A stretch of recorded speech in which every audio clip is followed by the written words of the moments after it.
Okay, as we all know, Google is taking over the world from how user-friendly it is being such a great search engine. I can honestly tell you that Google has not done anything wrong. The claim of fact that I'm refuting is Google collects and keeps user information without consent. Supposedly, Google does not have the consent to take pictures without asking. Secondly, Google can't collect information through web search. Lastly, Google can't retain user information. And there's a little something wrong with all of these ideas, and I'm going to tell you. First off, the advocate said they never asked him if it was okay to take his picture of his house and put his house on the internet. Well, after looking up a few laws in some public places, I can tell you that taking pictures with a regular camera in public places is not against any law. Also, the advocate went on to say that in a newspaper, people were complaining about their picture being taken on the street without their consent. But what is the difference of me putting up a picture that I take at a public place, such as Disneyland, with someone doing something retarded, because I'm allowed to do that as long as it's in a public place, it's fair game. The only way that someone would need permission to have their picture taken is if the picture is being sold or copyrighted. The only other problem I discovered was that the advocate used no laws to show that Google was in the wrong with what Google was doing. Although I did find on Google's website that their privacy blurs out pictures and license plates that can be identified, and also the users can request to blur out their whole house, their whole body image that they want, even anything that shows any kind of physical body appearance for them. The second point of collecting user information is not harmful to anyone. Google is storing information to help people out. In case you're not the brightest speller, Google has a way to look at the logs, which in that case there is something at the top that says, "Did you mean?" In case you're having trouble with spelling something, it'll spell it out for you. What about when another website tracks your information, such as your own bank website? Someone can also get a hold of that information as well as any other website you go on, also tracking your information. Not only is Google tracking IP addresses, but other people as well could be trying to get an address from the computer to hack it. The other thing I found out was that Google has an opt-out advertising ads button, so this way if you really don't want anyone looking through your email, you don't have to let them. Lastly, the advocate does not go in too deep on the subject of retaining user information. This last part is not a strong argument because the website Google is letting you know how long they will be keeping the user information. Although the advocate did say that Google employees are getting fired for reading emails, but how many have got fired? Because if that is the fact, and Google is able to see your emails to put ads in them, then every Google employee should be already fired. Retaining the information from websites visited is also something good because it lets the company know what is catching the attention of someone, so that way they can make it better and more eye-catching.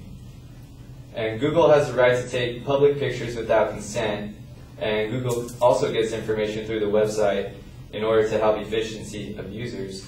And lastly, Google retains information only for so long, which is stated under the privacy policy anyone can see. Thank you.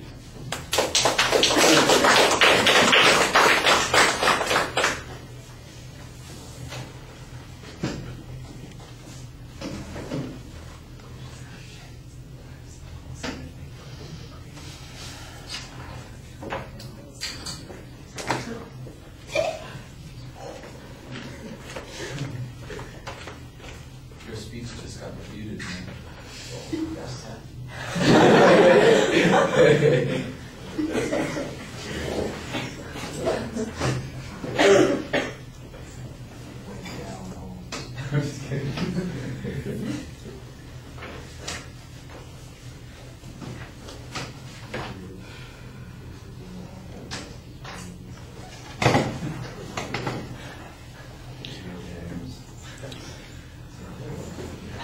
All right. Well, your general claim is really a denial of this kind of ethical violation that's going on, and there's not really ever a discussion of what the value standard ought to be. This is supposed to be a claim of fact, for instance, so you're not really disputing the fact that Google does these things. The real question is what inference is being drawn from the fact that it does these things. Are somebody's rights being violated? Is their privacy threatened? Does some harm occur? Is an abuse a result of this kind of information? And I'm not sure if the advocate presented an adequate claim on that, but you need to present a more effective response on those points. I thought you had an okay preview of what the secondary points were going to be, and we could follow along. The example on the first point about the pictures is it's pretty straightforward. You just use hypotheticals with taking pictures at Disneyland as an illustration.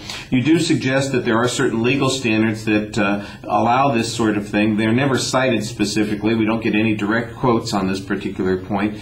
And it seems to me like the Google policy that allows people to have these things pixelated out should be phrased as its own separate claim. The second point on tracking the information, I thought that you had an explanation example that was pretty clear. I'm not sure that the fact that other people do the same sorts of things means okay for Google to do this, and that seems to be the substance of your argument on this point.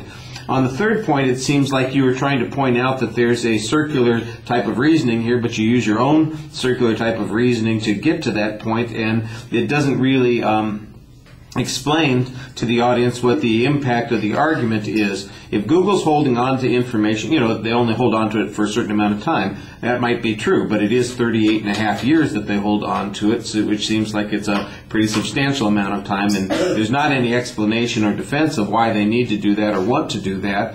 And some limited defense might have been called for in this situation. I do think you have a tendency to read too much. You need to engage the audience a little bit more. You understood your own arguments, but you need to sell those arguments to the audience too. All right. Thank you.